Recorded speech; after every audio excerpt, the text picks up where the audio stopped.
मोदी सरकार ने आज अपने तीसरे कार्यकाल का पहला पूर्ण बजट पेश किया है और इस बजट के कुल 5 भाग हैं और वो हैं ए, बी, सी, डी और ई। इनमें ए का मतलब है आंध्र प्रदेश, बी का मतलब है बिहार, सी का मतलब है मिडिल क्लास, डी का मतलब है डेवलपमेंट यानी विकास और ई का मतलब है इकोनॉमी। सबसे बड़ी बात यह है कि लोकसभा चुनाव में बीजेपी को युवा, किसान, महिला और ग्रामीण भारत के सबसे कम वोट मिले थे, जिससे बीजेपी 250 से नीचे रह गई और इसीलिए आज के बजट में इन वर्गों का मोदी सरकार ने सबसे ज्यादा ध्यान रखा है। यानी बीजेपी ने अपना सबक ले लिया है कि उसकी इस बार जो 240 लोकसभा सीटें आई हैं उसका असर आपको इस बजट में दिखाई दे रहा है। आज वित्त मंत्री निर्मला सीतारमण ने लगातार 7वीं बार आम बजट पेश करने का एक नया रिकॉर्ड बना दिया, जिसमें उनका बजट भाषण 83 मिनट का था और उन्होंने इस आम बजट को रोजगार, प्रशिक्षण, मध्यम वर्ग और छोटे उद्योगों और व्यापारियों पर केंद्रित बताया है। लेकिन अगर हम इस बजट को एक फिल्म का नाम दें तो वो फिल्म होगी RRR। ये एक बड़ी सुपरहिट फिल्म थी, आपको भी याद होगा।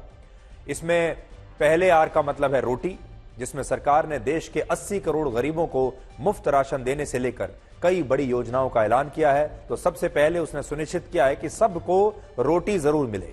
दूसरे आर का मतलब है रोजगार, जिसमें सरकार ने हर साल 20 लाख युवाओं को इंटर्नशिप प्रोग्राम से जोड़ने का लक्ष्य रखा है और उन्हें हर महीने 5,000 रुपए का वेतन देने का ऐलान किया है। तो रोटी हो गया, रोजगार हो गया और तीसरे आर का मतलब है राजनीति, क्योंकि इसमें गठबंधन की राजनीति का खास तौर पर ध्यान रखा गया है और इसमें आंध्र प्रदेश और बिहार को लेकर कई बड़े बड़े ऐलान किए गए हैं, जिन पर अब काफी राजनीति हो रही है। विपक्षी पार्टियों का कहना है कि आपने बाकी राज्यों के साथ भेदभाव किया है और सारा पैसा आंध्र प्रदेश और बिहार पर लुटा दिया, इसलिए क्योंकि चंद्रबाबू नायडू और नीतीश कुमार आज प्रधानमंत्री मोदी के सहयोगी हैं।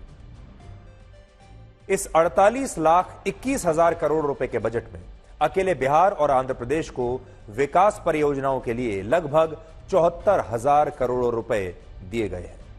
इनमें बिहार को नई सड़कें और पुल बनाने के लिए कुल 26,000 करोड़ रुपए दिए जाएंगे, जिनसे बिहार में 2 नए एक्सप्रेसवे बनेंगे। बक्सर में गंगा नदी पर 2 लेन के एक पुल को बनाया जाएगा। बोध गया, वैशाली और दरभंगा को भी एक सड़क परियोजना से जोड़ा जाएगा। इसके अलावा बिहार के पीरपैंती में ही 21,400 करोड़ रुपए की लागत से 2400 मेगावाट का एक पावर प्रोजेक्ट स्थापित किया जाएगा और बाढ़ नियंत्रण के लिए भी बिहार को 11,500 करोड़ रुपए अलग से दिए जाएंगे। और यह सूची बहुत लंबी है, यहां खत्म नहीं होती। बिहार में नए एयरपोर्ट्स बनेंगे, मेडिकल कॉलेज बनेंगे, स्टेडियम्स बनेंगे। गया में विष्णु पद और महाबोधि मंदिर को काशी विश्वनाथ मंदिर की तर्ज पर विकसित किया जाएगा और अमृतसर को कोलकाता से जोड़ने वाले इंडस्ट्रियल कॉरिडोर के लिए गया को एक औद्योगिक केंद्र के रूप में विकसित किया जाएगा, जिससे आप समझ सकते हैं कि इस बजट में बिहार के लिए बहार ही बहार है। बिहार को बहुत कुछ मिला है और इन घोषणाओं के बाद आज मुख्यमंत्री नीतीश कुमार के उस बयान की बड़ी चर्चा हो रही है, जिसमें उन्होंने 7 जून को एनडीए की बैठक में प्रधानमंत्री मोदी को अपना नेता चुनने के बाद ही यह कह दिया था कि अब बिहार के भी सारे काम आसानी से हो जाएंगे। अब बिहार, आज देश बहुत आगे बढ़ेगा। अब बिहार का भी तो सब काम हो ही जाएगा। जो कुछ भी बचा हुआ है उसको ही कर देंगे। सबसे पुराना इलाका है, तो इसीलिए हम लोग तो पूरे तौर पर हर तरह से जो आप चाहिएगा उस काम के लिए हम लोग लगे रहेंगे। तो देखिए, नीतीश कुमार को पहले से ही उम्मीद थी कि अगर वो प्रधानमंत्री मोदी का समर्थन दे रहे हैं, एनडीए में शामिल हुए हैं और उनकी वजह से प्रधानमंत्री मोदी की सरकार भी बन रही है, तो फिर उन्होंने बदले में जरूर कुछ ना कुछ तो मांगा होगा। उन्होंने तो स्पेशल स्टेटस मांगा था, जो सरकार ने मना कर दिया, लेकिन जो कुछ दिया है ये भी बड़ा स्पेशल है। सो नीतीश कुमार को आज बहुत महत्व मिला है, उनकी वजह से बिहार को बहुत महत्व मिला है। अब इस बजट में मोदी सरकार ने जो दूसरा राज्य है जिसे लेकर सबसे बड़ी घोषणाएं की हैं, उसका नाम है आंध्र प्रदेश, या फिर कह लीजिए चंद्रबाबू नायडू।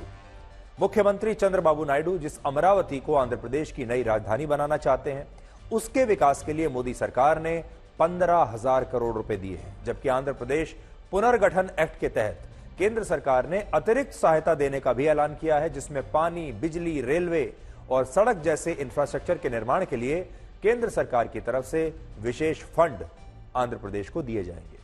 इसके बाद आंध्र प्रदेश के पोलावरम में सिंचाई और बांध परियोजना से जुड़ा जो सबसे बड़ा प्रोजेक्ट है, उसे पूरा करने के लिए भी केंद्र सरकार से आर्थिक मदद मिलेगी और राज्य के जो इलाके विकास में पिछड़े हुए हैं, वहां भी केंद्र सरकार की ओर से अतिरिक्त वित्तीय सहायता दी जाएगी।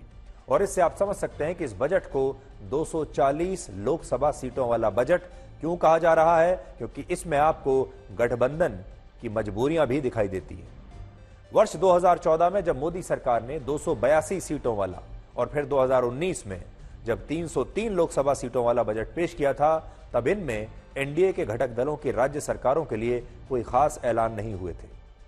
लेकिन इस बार मोदी सरकार ने 240 लोकसभा सीटों वाला बजट पेश किया है, जिसमें बिहार और आंध्र प्रदेश को एक स्पेशल जगह दी गई है, क्योंकि मोदी सरकार को बहुमत में रहने के लिए इन दोनों राज्यों की आवश्यकता है, जिनमें 16 सीटें टीडीपी के पास हैं आंध्र प्रदेश से और 12 सीटें जेडीयू के पास हैं बिहार से। और इन 28 सीटों के बिना मोदी सरकार के पास सिर्फ 265 सीटें ही बचती हैं, जो बहुमत के 272 के आंकड़े से भी कम है। और यही वजह है कि इस बजट को लेकर विपक्षी दल आज दो बातें कह रहे हैं। पहली शिकायत यह कि आज देश की संसद में भारत का नहीं बल्कि बिहार और आंध्र प्रदेश का बजट पेश हुआ, और दूसरी शिकायत यह कि बीजेपी ने इस बजट से साबित कर दिया कि जो उसके साथ नहीं है वो भी उनके साथ नहीं है। వెంటిలేటర్ పై నుండి ఆంధ్రప్రదేశ్ రాష్ట్ర ఆర్థిక వ్యవస్థకి ఇప్పుడు ఆక్సిజన్ ఇచ్చారు.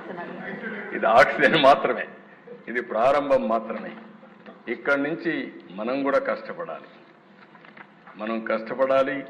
కేంద్రం సహకరించాలి. ఈ రెండు తీసుకొని మనం ముందుకు పోవాల్సిన అవసరం ఉంది. सब कुछ किया गया, तो हम लोगों ने शुरू से कह दिया था ये या बिहार को विशेष तौर पर मदद करिए इसके लिए। अब उसी में उन लोगों ने कई चीजों का मदद करने का घोषणा कर दिया है। तो उससे क्या हम लोग कहना था कि भाई असल चीज है कि हम लोगों को जो हम लोग इतना काम कर रहे हैं, तो उसमें अगर केंद्र से बहुत सारे चीजों में और ज्यादा अतिरिक्त मदद मिलेगा तो फायदा होगा। ये तो हो ही रहा है। शुभेंदु अधिकारी 7 दिन आगे जो कथा बोलेছে जो हमारे साथ हम उनके साथ, तो प्रमाण করে দিল যে নিজের সরকারকে বাঁচিয়ে রাখার জন্য বিহারকে আর অন্ধ্রপ্রদেশকে অন্য রাজ্যকে দিক, আমাদের কোনো আপত্তি নেই, কিন্তু বাংলাকে বঞ্চিত করে রেখে নয়। ये बजट देखने के बाद ऐसा लगा कि उन्होंने दो मित्रों को खुश करने को छोड़ के दूसरे किसी को भी 140 करोड़ जनता को उन्होंने अलग रखा और दो मित्रों को उन्होंने साथ लेकर कुर्सी बचाने का काम किया है। सबने कहा विशेष राज्य दर्जा नहीं मिला, 13 करोड़ जनता है बिहार के, इसमें तो मिलना चाहिए। हम शुरू से मांग कर रहे हैं विशेष राज्य दर्जा, नहीं मिला, इसीलिए हम लोग बचाव करते हैं। कांग्रेस पार्टी और विपक्षी दलों का यह आरोप बिल्कुल गलत है कि यह बजट पूरे भारत का होने की बजाय सिर्फ बिहार और आंध्र प्रदेश का है। क्योंकि अब आप देखिए क्यों यह बात गलत है। लगभग 48 लाख करोड़ रुपए के इस बजट में सिर्फ 1.5% पैसा ही या 1.5% हिस्सा ही बिहार और आंध्र प्रदेश को दिया गया है। तो एक बात पहले आप देख लीजिए, 48 लाख करोड़ रुपए का यह बजट है, उसका सिर्फ 1.5% हिस्सा बिहार और आंध्र प्रदेश को मिला है। अब जरा देखते हैं कि जब यूपीए की गठबंधन वाली सरकार थी तो ये क्या करते थे। तो देखिए 2004 में जब यूपीए की गठबंधन सरकार आई, तब उसने यूपीए के घटक दलों की राज्य सरकारों को कुल मिलाकर अपने बजट का लगभग 3% हिस्सा आवंटित किया था। यहां आप देख सकते हैं। इसके अलावा राहुल गांधी ने इस बजट को मोदी सरकार का कुर्सी बचाओ बजट बताया है, लेकिन सच यह है कि असली कुर्सी बचाओ बजट वर्ष 2004 में यूपीए की सरकार लाई थी।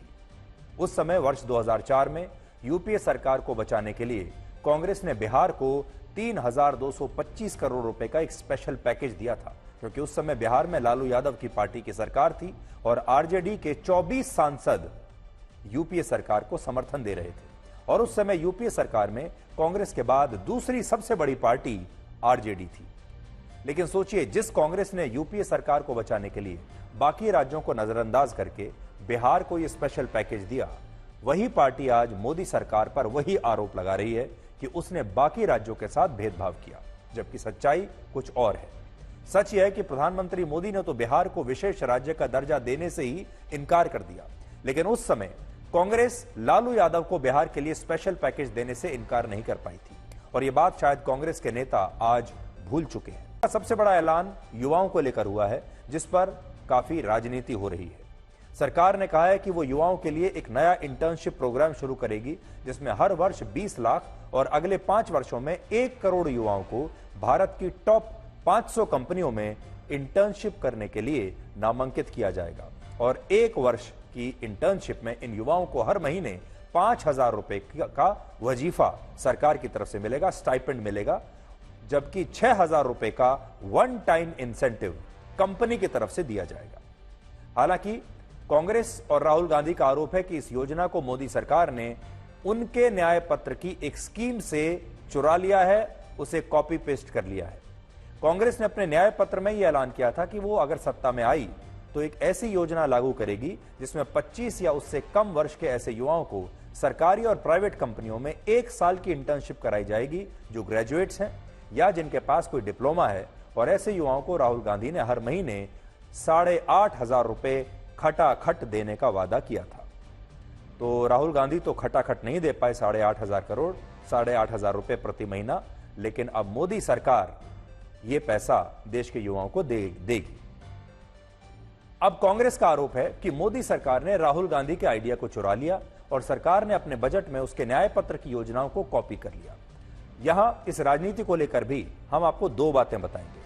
पहली बात यह कि इस समय दुनिया में अमेरिका, कनाडा, चीन और जापान जैसे कई देश हैं जहां सरकारें अपने देश के युवाओं के लिए इसी तरह के इंटर्नशिप प्रोग्राम्स चलाती हैं और उन्हें हर महीने एक निश्चित वजीफा या स्टाइपेंड देती हैं।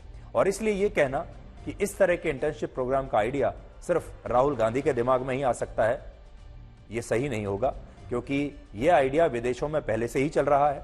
राहुल गांधी ने या कांग्रेस पार्टी ने यह आइडिया पहले विदेशों से चुराया, फिर अपने न्याय पत्र में डाल दिया। अब इस सरकार ने भी उस आइडिया को आगे बढ़ा दिया, तो वो कह रहे हैं अब ये नहीं कह सकते हम कि किसने किसका आइडिया चुराया है। दूसरी बात यह कि अगर हम ये मान भी लें कि केंद्र सरकार ने कांग्रेस के घोषणा पत्र से आइडिया लेकर इस योजना को लॉन्च किया, तो भी इसमें बुराई क्या है? अगर कांग्रेस और राहुल गांधी ने कुछ अच्छा काम किया है तो उन्हें खुश होना चाहिए कि जिस योजना को वो लागू करना चाहते थे वो योजना उनके विपक्ष में रहते हुए ही सरकार ने लागू कर दी। और जो अल्टीमेट जो एम होता है, जो मंशा है, वो तो यही थी कि युवाओं को फायदा मिलना चाहिए, युवाओं को रोजगार मिलना चाहिए, चाहे किसी से भी मिले, चाहे वो राहुल गांधी दें या नरेंद्र मोदी दें। तो इसमें परेशानी की क्या बात है? लेकिन वो ऐसा ना करके इसे एक राजनीति का मुद्दा बना रहे हैं और इस पर राजनीति कर रहे हैं। सरकार भी यही कह रही है कि ये उसकी योजना है और इसका कांग्रेस के न्याय पत्र से कोई लेना देना नहीं है। That I am happy that the Honorable Finance Minister had an opportunity to read the Congress manifesto after the Lok Sabha 2024 elections. She has virtually adopted the ideas underlying our proposals on employment-linked incentive ELI scheme. I welcome her to borrow our ideas, and I wish she had borrowed or adopted many more ideas from the Congress manifesto. Finally किया तो हमने ना, लोगों ने आपको तो मौका नहीं दिया। आप कई सारा आपने पीढ़ी दर पीढ़ियों तक आपने कई बात को कहते रहे। आपको लोगों ने पिछले में कह रहा हूं ना, कांग्रेस पार्टी तीसरी बार फेल हुई है, इसलिए तो नाम अभी कटा लेना चाहिए। चिदम्बरम साहब नाम कटा के और कहीं स्कूल में दाखिला करनी चाहिए। लोगों ने उनको रिजेक्ट किया है, हम लोगों के लिए काम किए हैं।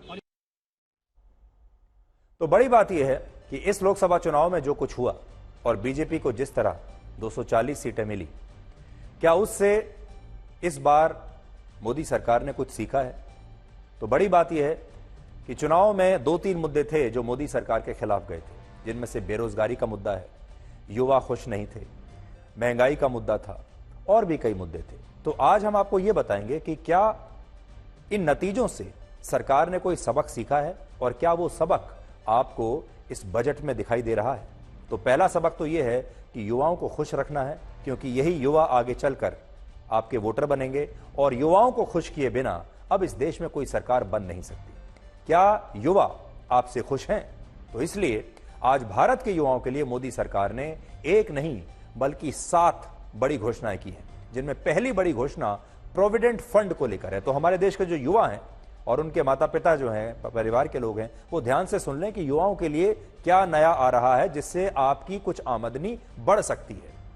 सरकार का कहना है कि जब भी कोई युवा अपनी पहली नौकरी के बाद एम्प्लॉइज प्रोविडेंट फंड यानी ईपीएफ के लिए रजिस्टर अपने आप को करेगा या उसका रजिस्ट्रेशन होगा, तब उस युवा को सरकार की तरफ से 3 किश्तों में 15,000 रुपए दिए जाएंगे और यह लाभ उन 2 करोड़ युवाओं को मिलेगा जिनकी मासिक तनख्वाह 1 लाख या उससे कम है। दूसरा, कर्मचारियों को उनके वेतन के अलावा उनकी कंपनी की तरफ से जो प्रोविडेंट फंड मिलता है, उस पीएफ में सरकार की तरफ से सभी कंपनियों को 2 वर्षों तक 3,000 रुपए प्रति महीने तक की आर्थिक मदद दी जाएगी, जिससे ये कंपनियां नई नौकरियों की भर्ती के लिए प्रोत्साहित होंगी और इससे 50 लाख नौकरियां पैदा होंगी, जिसका सीधा फायदा देश के युवाओं को मिलेगा। तीसरा, इसमें मैन्युफैक्चरिंग सेक्टर से जुड़े फर्स्ट टाइम एम्प्लॉइज को उनके प्रोविडेंट फंड में जमा हुई राशि के आधार पर पहले 4 साल तक इंसेंटिव मिलेगा, जिससे 30 लाख युवाओं को एक्स्ट्रा फायदा होगा। चौथा, युवाओं के कौशल विकास के लिए 1000 इंडस्ट्रियल ट्रेनिंग इंस्टीट्यूट्स अपग्रेड किए जाएंगे। पांचवां, कौशल विकास के लिए हर वर्ष 25,000 युवाओं को 7.5 लाख रुपए तक का स्किल लोन दिया जाएगा।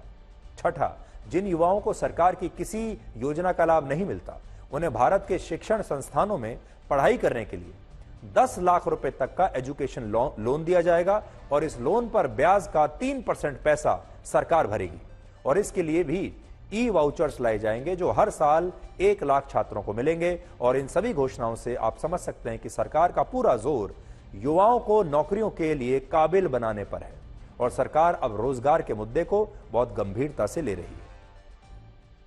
एक दिन पहले ही सरकार ने अपने आर्थिक सर्वेक्षण में यह बताया था कि भारत में जिन युवाओं के पास ग्रेजुएशन की डिग्री है, उनमें हर 10 में से 5 युवा रोजगार के काबिल नहीं है और इसी के कारण सरकार ने अपने बजट में युवाओं के कौशल विकास पर ज्यादा जोर दिया है और हर साल 20 लाख युवाओं को स्किल्ड बनाने का लक्ष्य रखा गया है। और यह बहुत बड़ी चुनौती है भारत की, क्योंकि भारत में बड़ी संख्या में जो युवा हैं उनके पास स्कूल की, कॉलेज की डिग्री तो है, सर्टिफिकेट तो है डिग्री का, लेकिन उनके पास स्किल नहीं है, यानी वो कोई नौकरी करने के काबिल नहीं है। और अब यही सबसे बड़ी चुनौती है। सरकार चाहती है कि इन सब युवाओं के पास कोई ना कोई हुनर होना चाहिए, कोई ना कोई स्किल होना चाहिए, जिसके आधार पर उन्हें कोई कंपनी नौकरी पर रख सके। ये नई जातियों वाला बजट है जिसमें युवा, महिला, किसान और गरीब जाति के लोगों के लिए कई बड़ी योजनाएं हैं और ये बजट ज्ञान पर आधारित है। ज्ञान का मतलब, जिसमें जी का मतलब गरीब, वाई का मतलब युवा, ए का मतलब अन्नदाता और एन का मतलब नारी। इनमें भी गरीबों के लिए सरकार ने कई बड़ी घोषणाएं की हैं। सरकार ने देश के 80 करोड़ लोगों को हर महीने 5 किलो राशन मुफ्त देने की योजना अगले 5 वर्षों के लिए बढ़ा दी है, जिस पर सरकार लगभग 2 लाख करोड़ रुपए खर्च करेगी। तो इसलिए जितने भी गरीब लोग हैं हमारे देश में, जिनकी संख्या 80 करोड़ है, उन्हें अगले 5 वर्षों तक मुफ्त अनाज मिलता रहेगा। इसके अलावा किसानों को खाद पर सब्सिडी देने के लिए 1,19,000 करोड़ रुपए खर्च होंगे। गरीबों के लिए पक्के मकान बनाने पर 85,000 करोड़ रुपए, गरीब किसानों को हर साल 6,000 रुपए की आर्थिक सहायता देने पर 60,000 करोड़ रुपए खर्च होंगे और पोषण सब्सिडी पर 45,000 करोड़ रुपए, जल जीवन मिशन पर 70,000 करोड़, देश में नई रेल लाइन बिछाने पर 69,000 करोड़, मनरेगा के तहत गरीब मजदूरों को 86,000 करोड़ रुपए मिलेंगे और सड़क निर्माण पर 1,15,000 करोड़ रुपए सरकार खर्च करने वाली है। गरीबों के अलावा किसानों के लिए भी इस बजट में बहुत कुछ होगा। सरकार ने किसानों के लिए इस बार के बजट में लगभग 6% की वृद्धि की है और कृषि बजट को 1,25,000 करोड़ रुपए से बढ़ाकर 1,32,000 करोड़ रुपए कर दिया है। दूसरा, सरकार ने दालों के उत्पादन के मामले में भारत को आत्मनिर्भर बनाने का लक्ष्य रखा है, इसलिए दालों के उत्पादन पर बहुत जोर दिया जाएगा। तीसरा, अब 1 करोड़ किसानों को प्राकृतिक खेती के लिए तैयार किया जाएगा। चौथा, किसानों की मदद के लिए 5 राज्यों में नए किसान क्रेडिट कार्ड्स जारी किए जाएंगे। और पांचवां, फसलों की पैदावार को मौसम के बुरे प्रभाव से बचाने के लिए युद्ध स्तर पर कोशिश होगी और देश में 32 फसलों की 109 किस्में लाई जाएंगी जिन पर मौसम की मार का असर नहीं होगा, जो मौसम से बच जाएंगी। हालांकि इस बजट में सरकार ने एमएसपी को लेकर कोई बड़ा ऐलान नहीं किया, जिससे पंजाब में किसानों का आंदोलन जारी रहेगा। और आज ही प्रदर्शनकारी किसानों ने यह ऐलान कर दिया कि वो 15 अगस्त को दिल्ली की तरफ कूच करेंगे और मोदी सरकार से एमएसपी की लीगल गारंटी देने की मांग करेंगे। इस बजट में महिलाओं के लिए भी बहुत कुछ है, इसलिए हमारी जो महिला दर्शक हैं अब वो ध्यान से देखें कि उनके लिए क्या है। सरकार ने कहा है कि उसने ऐसी सभी योजनाओं के लिए 3 लाख करोड़ रुपए से ज्यादा अलग से रख लिए हैं जो महिलाओं और छात्राओं के लिए बनाई गई हैं।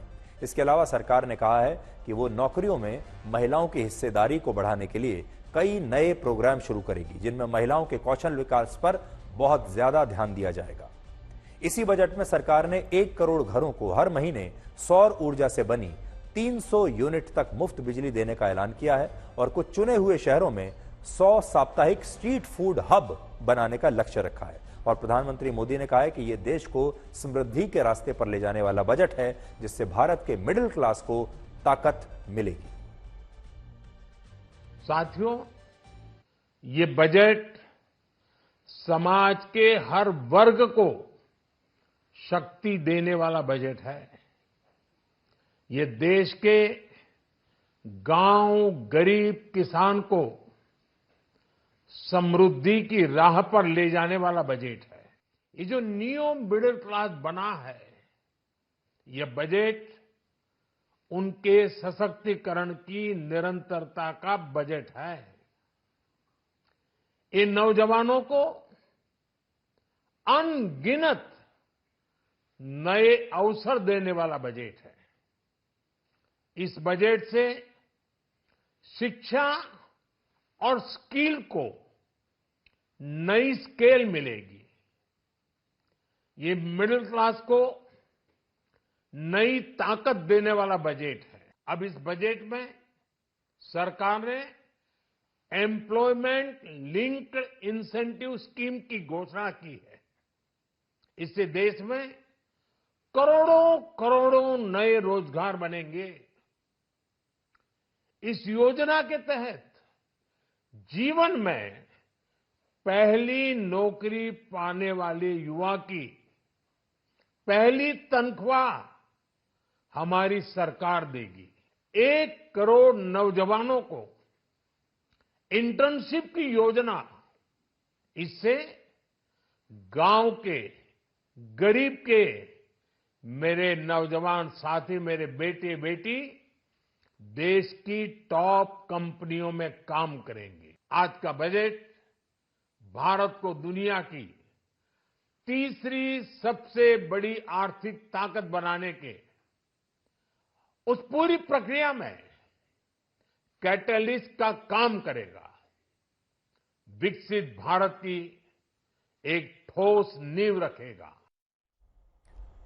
आज भारत के रक्षा बजट की भी बड़ी चर्चा हो रही है, जिसमें पिछले साल के मुकाबले सरकार ने 4.8% की वृद्धि की है। पिछले साल भारत का रक्षा बजट 5,94,000 करोड़ रुपए का था, जो अब 6,22,000 करोड़ रुपए का हो गया है और यह अमेरिका, चीन और रशिया के बाद दुनिया का चौथा सबसे बड़ा रक्षा बजट होगा। अमेरिका का रक्षा बजट है 73,44,000 करोड़ रुपए, चीन का है 19,14,000 करोड़ रुपए, रशिया का है 12 लाख करोड़ रुपए का और अब भारत का रक्षा बजट है 6,22,000 करोड़ रुपए। और चीन और भारत के रक्षा बजट में अब भी 13 लाख करोड़ रुपए का अंतर है और यह अंतर भी इतना ज्यादा है कि इसमें भारत जैसे 2 और देशों का रक्षा बजट आ सकता है। इससे भी बड़ी बात यह है कि भारत ने अपने रक्षा बजट में 4.8% की वृद्धि की, जबकि चीन ने अपने रक्षा बजट में 7.2%, रशिया ने 30% और पाकिस्तान ने 17.5% की वृद्धि की है। यानी भारत ने सबसे कम वृद्धि की है अपने रक्षा बजट में। चीन, रूस और पाकिस्तान ने सबसे ज्यादा की है। हालांकि पाकिस्तान का रक्षा बजट अब भी सिर्फ 51,000 करोड़ रुपए का ही है, जबकि भारत का रक्षा बजट है 6,22,000 करोड़ रुपए का, अगर आप पाकिस्तान से तुलना करें। हालांकि ये तुलना की कोई अब आवश्यकता बची नहीं, क्योंकि हम पाकिस्तान से बहुत आगे हैं। हमारे देश में जो विपक्षी नेता हैं वो कहते हैं कि लोगों को सरकार से मंदिर की जगह अस्पताल, सड़कें और स्कूल मांगने चाहिए। उन विपक्षी नेताओं के लिए भी इस बजट में एक बुरी खबर है। सरकार ने पिछले साल के मुकाबले इस बार देश का कैपिटल एक्सपेंडिचर 11.1% बढ़ा दिया है और अब ये 11,11,000 करोड़ रुपए का हो गया है। कैपिटल एक्सपेंडिचर क्या होता है? ये वो खर्च है जो एयरपोर्ट्स, फ्लाईओवर्स, एक्सप्रेसवेज, अस्पताल, स्कूल इत्यादि बनाने पर खर्च होता है। बड़ी बात यह है कि जो विपक्षी नेता मंदिर की जगह स्कूल और अस्पतालों की बात करते हैं, उनकी सरकारों में विकास के इन्हीं कामों पर सिर्फ 1,88,000 करोड़ रुपए खर्च होते थे, लेकिन इस सरकार में यही अस्पताल, स्कूल और सड़कें बनाने पर 11 लाख करोड़ रुपए खर्च हो रहे हैं, जिससे आप दोनों में अंतर समझ सकते हैं। और यह सिर्फ एक जुमला है कि मंदिर की जगह स्कूल और अस्पताल बनाने की मांग करनी चाहिए। यह एक जुमला है, उसका असली सच आप देख लीजिए। सच यह है कि यूपीए की सरकार सब्सिडी देने पर ज्यादा पैसा खर्च करती थी और विकास पर कम, जबकि मोदी सरकार सब्सिडी पर कम और विकास पर ज्यादा पैसा खर्च करती है। इस बजट में सरकार की प्राथमिकता भी आपको साफ दिखेगी। सरकार ने सबसे ज्यादा 6,22,000 करोड़ रुपए रक्षा मंत्रालय को दिया, तो सबसे बड़ी प्राथमिकता यह है। 2,78,000 करोड़ रुपए सड़क और परिवहन मंत्रालय को, मतलब दूसरे नंबर पर सड़कें बनाई जाएंगी, परिवहन मंत्रालय को सड़क को इसको तवज्जो दी जाएगी, इंफ्रास्ट्रक्चर तैयार होगा, एक्सप्रेसवेज बनेंगे। तीसरे नंबर पर है रेल मंत्रालय 2,55,000 करोड़ रुपए के साथ, गृह मंत्रालय को 2,19,000 करोड़ रुपए, ग्रामीण विकास मंत्रालय को 1,80,000 करोड़ रुपए और कृषि मंत्रालय को 1,32,000 करोड़ रुपए दिए गए हैं। इससे आपको सरकार की प्राथमिकता के बारे में पता चलता है। पहले उसका सारा ध्यान देश की सुरक्षा पर है, फिर इंफ्रास्ट्रक्चर पर, फिर ग्रामीण विकास, टेक्नोलॉजी और कृषि के क्षेत्र में। और बजट में हुए इस आवंटन से यह भी पता चलता है कि प्रधानमंत्री मोदी ने लोकसभा चुनाव के नतीजों में मिले संदेश को समझा है और अब वो उसी दिशा में काम कर रहे हैं। जिन लोगों ने वोट नहीं दिया था, जो लोग बीजेपी से नाराज थे, जो लोग बीजेपी के लिए वोट देने के लिए नहीं निकले, अब उनको साधने की कोशिश हो रही है। ये देखने की कोशिश हो रही है कि भाई उनकी क्या नाराजगी है। इस नाराजगी को दूर करना चाहिए, ताकि जब अगला चुनाव होगा तो उस चुनाव में बीजेपी को इन लोगों का भी वोट मिले। इस बार जितना नुकसान ना हो, डैमेज कंट्रोल हो जाए। और अब अगले चुनाव के लिए बीजेपी 5 साल इंतजार नहीं करना चाहती। बीजेपी इस बजट के बाद ही इलेक्शन मोड में आ गई है और उसने अभी से लोगों को बजट के जरिए उन तक पहुंचने की कोशिश शुरू कर दी है। এই budget total anti people and anti poor. এই বাজেট হচ্ছে গরিবের বাজেট নয়, জনগণের বাজেট নয়, জনসাধারণের বাজেট নয়। একমাত্র একটা পার্টি নিজেকে খুশি করার জন্য শুধু তাদের স্বার্থে বাজেট করেছে। It's a political bias budget. जो बातें आंकड़ों के हिसाब से बड़ी बड़ी कही जाती हैं, जो इनके प्रोजेक्ट चल रहे होंगे, वो प्रोजेक्ट कोई समय पर पूरा नहीं हुआ है इनका। अब मान लीजिए सरकार बचानी है तो अच्छी बात है कि बिहार को, आंध्र प्रदेश को कुछ विशेष पैकेज या विशेष योजनाओं से जोड़ा गया है। किसान की फसल की पैदावार, उसकी कीमत के लिए क्या कोई इंतजाम है? बेरोजगारी इन्होंने बढ़ाई है। 10 साल में जो इतनी बेरोजगारी बढ़ गई, उसको कैसे कम करें, और वो भी आधी अधूरी नौकरी से। देखिए, बजट तो पहले एक राज्य के लिए बनाया जाता था, गुजरात, अब और 2 राज्य उसमें जुड़ गए हैं। कौन से 2 राज्य सर? और सरकार बचाने के लिए प्रधानमंत्री को ये करना जरूरी है।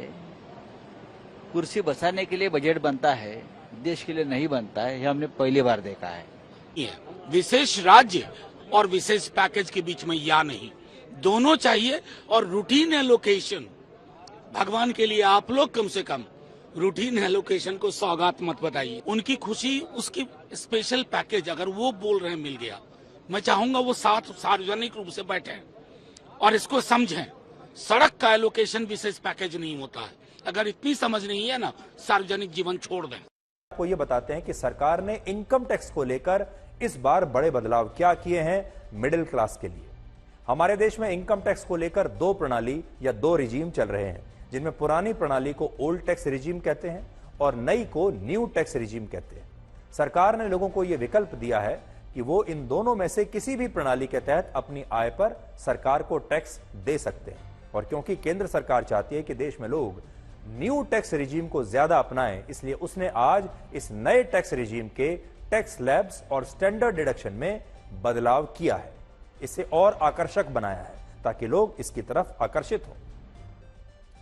सरकार ने स्टैंडर्ड डिडक्शन को 50,000 रुपए से बढ़ाकर 75,000 रुपए कर दिया है और टैक्स स्लैब में भी कई बड़े बदलाव किए हैं। जैसे पहले 3 से 6 लाख रुपए की आय पर 5% टैक्स लगता था, लेकिन आज से 3 से 7 लाख रुपए की आय पर 5% टैक्स आपको देना पड़ेगा। इसी तरह पहले 6 से 9 लाख रुपए वार्षिक की आय पर 10% टैक्स लगता था, लेकिन अब 7 से 10 लाख रुपए की आय पर आपको 10% टैक्स देना होगा। पहले 9 से 12 लाख रुपए की आय पर 15% टैक्स था, अब 10 से 12 लाख रुपए की आय पर यह टैक्स लगेगा। जबकि पहले 12 से 15 लाख की आय पर 20% और 15 लाख से ज्यादा की आय पर 30% टैक्स लगता था, जिसमें आज सरकार ने कोई बदलाव नहीं किया है। लेकिन सरकार ने न्यू टैक्स रिजीम में 3 से 12 लाख रुपए की आय के टैक्स स्लैब को अब बदल दिया है। और क्या आप जानना चाहेंगे कि इस बदलाव से देश के टैक्स पेयर्स को कितना बड़ा फायदा होने वाला है? तो फायदा जरा गिन लीजिए। अगर किसी व्यक्ति की सालाना आय 8 लाख रुपए है तो उसे आज के फैसले से हर महीने 650 रुपए का फायदा होगा, पूरे 650 रुपए। अगर किसी व्यक्ति की सालाना आय 10 लाख रुपए है तो उसे हर महीने अब 867 रुपए का फायदा होगा। और अगर किसी की सालाना आय 20 लाख रुपए है तो उसे हर महीने 1517 रुपए का फायदा होगा। और इसीलिए हमारे देश में जो लोग सरकार को अपनी आय पर इनकम टैक्स देते हैं, उनसे हम ये कहना चाहते हैं कि वो आज से अपना कोई बड़ा निवेश प्लान कर सकते हैं, क्योंकि आज के फैसले से उन्हें एक बहुत बड़ी रकम हर महीने बचने वाली है। जो मैं आपको बता रहा था, एक वर्ग ऐसा है जिससे हर महीने 650 रुपए बचेंगे, एक वर्ग ऐसा है जिससे हर महीने लगभग 850 रुपए बचेंगे, और एक वर्ग ऐसा है जिससे हर महीने 1500 रुपए के आसपास। में बड़ी स्क्रीन पर आपको और दिखाता हूं, जरा देखिए, एक बार आपको भी समझ में आ जाएगा। एक ये 3 हमने श्रेणियां ली हैं। एक में आपको 1,500 रुपए महीना बचेगा, एक में 850 रुपए बचेगा और एक में 650 रुपए बचेगा। इसलिए आप लोग आज से ही सोच सकते हैं कि आप हर महीने इस 650 रुपए की बड़ी रकम का क्या करेंगे। आप इसे कहां इन्वेस्ट करेंगे, इससे क्या खरीदेंगे? क्या आप इससे नई गाड़ी खरीदेंगे, कोई नया बड़ा स्मार्टफोन खरीदेंगे, क्या इससे मकान खरीदेंगे, क्या इससे कोई जमीन का टुकड़ा खरीदेंगे, या महंगे महंगे कपड़े खरीदेंगे? लेकिन आज से ही आप अपना निवेश प्लान कर लीजिए, क्योंकि आज से एक बहुत बड़ा वर्ग है मध्यम वर्ग, जिसे 650 रुपए का फायदा होगा हर महीने, 850 रुपए का होगा, और एक वर्ग तो ऐसा भी है जिसे 1,500 रुपए महीने का फायदा होगा। तो अब आप प्लान कर लीजिए कि इस पैसे को आप कहां निवेश करने वाले हैं। अभी तो आपको समझ में भी नहीं आएगा कि आप इतने पैसे का आखिर क्या करेंगे। जबरदस्त फायदा है, फायदा ही फायदा है। जब आप ये सब खरीदने जाएंगे जो मैं आपको बता रहा था, तो घबराइएगा नहीं, जो आप खरीदेंगे उस पर भी आपको अलग से टैक्स देना पड़ेगा, और ये टैक्स आपके जीवन भर, जब तक आप जिंदा हैं, कभी समाप्त नहीं होगा। खरीदेंगे तो भी टैक्स लगेगा, बेचेंगे तो भी टैक्स लगेगा। हमारे देश में अल्पसंख्यक उस वर्ग को कहते हैं जिसकी धर्म की आजादी सबसे कम मानी जाती है या जिसकी संख्या सबसे कम है। लेकिन हमें लगता है कि भारत में असली अल्पसंख्यक वो टैक्स पेयर है जिनकी आबादी पूरे देश में सिर्फ 1.6% है। भारत में 142 करोड़ लोग रहते हैं और अब तो 145 करोड़ हो चुके हैं। लेकिन इन 145 करोड़ लोगों में से अगर 142 के हिसाब से मैं कैलकुलेट करूं अभी भी, तो 2 करोड़ 24 लाख लोग ऐसे हैं जो टैक्स के रूप में सरकार को अपनी आय का एक हिस्सा टैक्स के रूप में देते हैं। और सबसे बड़ी बात यह है कि इस इनकम टैक्स से भारत सरकार को 19% की आमदनी होती है। सरल शब्दों में कहें तो भारत के ये 1.5% लोगों से सरकार अपनी आय का 19% हिस्सा खींच लेती है। और इसके बाद भी इन मुट्ठी भर टैक्स पेयर्स को कुछ नहीं मिलता। आप इसे ऐसे समझिए कि एक मधुमक्खी भी किसी फूल से उतना ही रस चूसती है जिससे वो फल मुरझाकर नष्ट ना हो, लेकिन हमारे देश की सरकारें मुट्ठी भर टैक्स पेयर से उनकी आय का इतना बड़ा हिस्सा चूस लेती हैं कि ये टैक्स पेयर बेबस होकर रह जाते हैं। आज दुनिया के जितने भी देशों में इनकम टैक्स की व्यवस्था है, उन देशों में सबसे कम टैक्स पेयर्स भारत में है। अमेरिका में 48% इनकम टैक्स देते हैं, फ्रांस में 58% लोग इनकम टैक्स देते हैं, ब्रिटेन में 49%, चीन में भी 11% लोग इनकम टैक्स देते हैं, जापान में 21% लोग इनकम टैक्स देते हैं, लेकिन भारत में सिर्फ 1.6% लोग ही इनकम टैक्स देते हैं। और इससे आप समझ सकते हैं कि भारत ने पश्चिमी देशों की नकल तो कर ली, वहां की इनकम टैक्स प्रणाली को अपने देश में लागू तो कर लिया, लेकिन इसे इन देशों की तरह सभी लोगों के लिए लागू नहीं किया गया। भारत में जब इनकम टैक्स प्रणाली आई तब इसमें किसानों को इससे अलग रखा गया था। कृषि का काम करने वाले लोगों को इस पर छूट दी गई थी। सरकार का मानना था कि भारत में ज्यादातर किसान, एक तो ज्यादातर लोग किसान हैं और ज्यादातर किसान गरीब हैं, इसलिए कृषि क्षेत्र से अर्जित होने वाली आय को इनकम टैक्स के दायरे से अलग रखना चाहिए, बाहर रखना चाहिए। इसी के कारण भारत में टैक्स देने वाले लोगों की संख्या आज भी इतनी कम है। यह बात सही है कि हमारे देश में जो किसान गरीब हैं और जो छोटे किसान हैं, उन्हें इनकम टैक्स के दायरे से बाहर ही रखना चाहिए, लेकिन जो किसान अमीर हैं, जिनकी सालाना आमदनी 50 लाख या उससे भी ज्यादा है, वो आज भी इनकम टैक्स के दायरे में नहीं आते।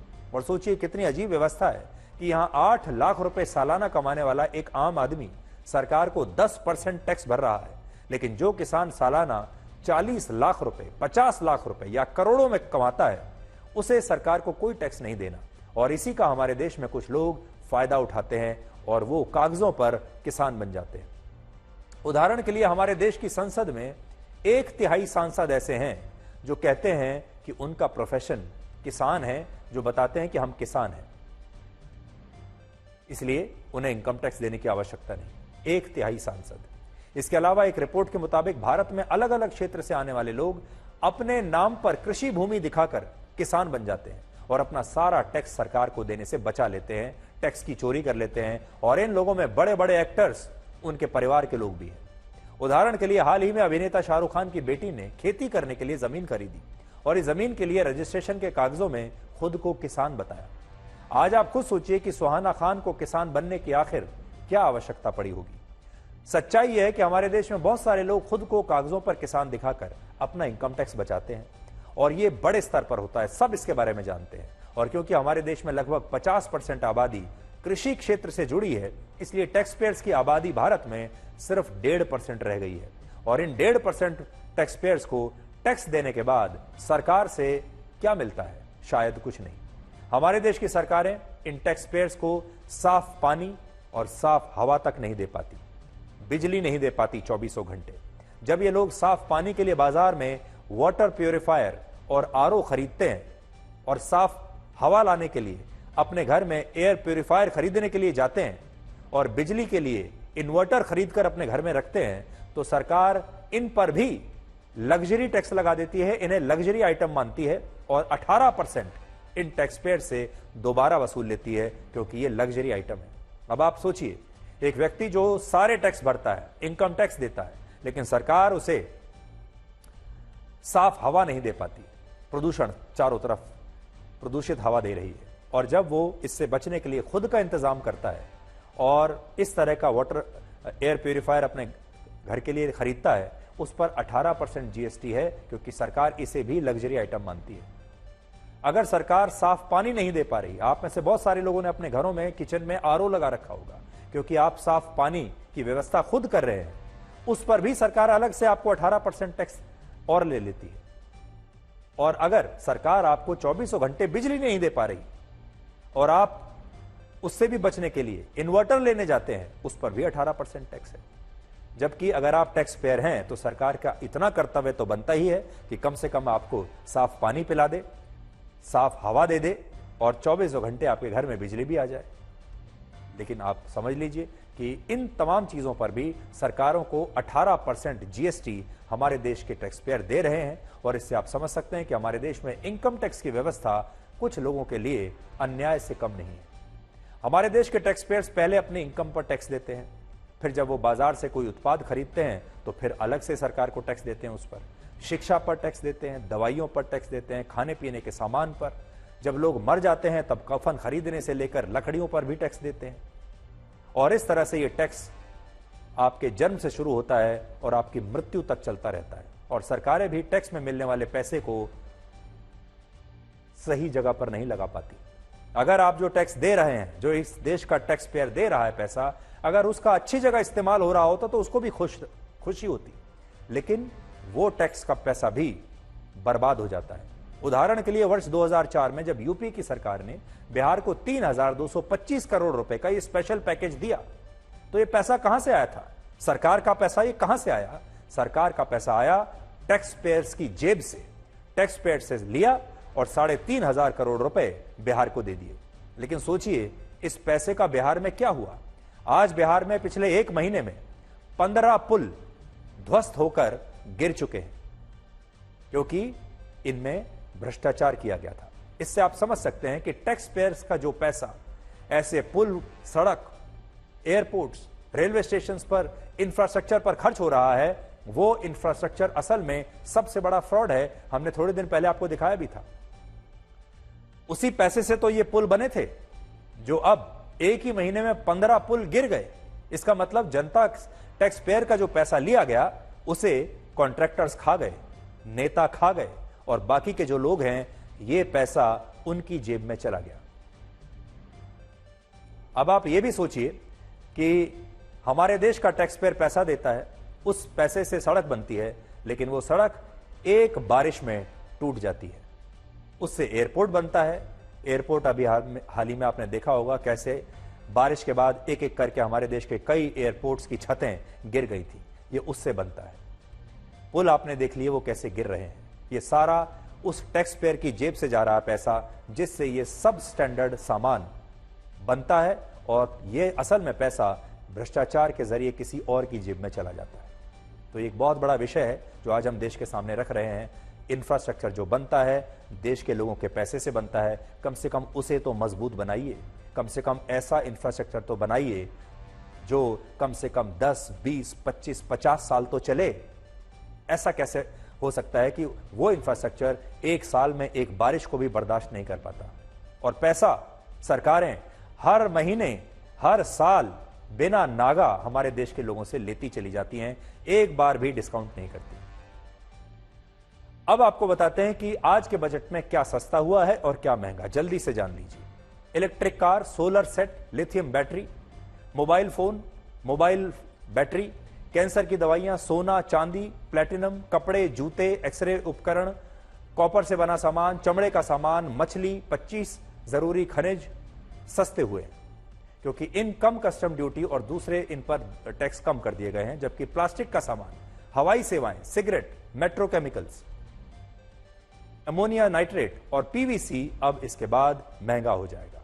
तो अब आपको यह बताते हैं कि आपने देखा क्या सस्ता हुआ है और क्या महंगा हुआ है। ये सारी चीजें जो अभी मैंने आपको बताई, ये सारी चीजें वो हैं जो आप एक बार और देख लीजिए, जो सस्ती हुई हैं और महंगी हुई है।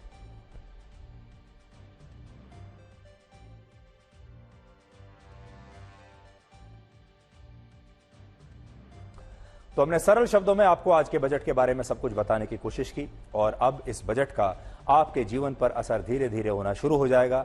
तब आपको और ज्यादा पता चलेगा और ज्यादा समझ में आएगा कि यह बजट आपके लिए कैसा रहा। जिंदगी का पहला कपड़ा होता है लंगोट, जिसमें जेब नहीं होती, और जिंदगी का आखिरी कपड़ा होता है कफन, उसमें भी जेब नहीं होती। लेकिन फिर भी इंसान जिंदगी भर जेब को भरने के लिए परेशान रहता है।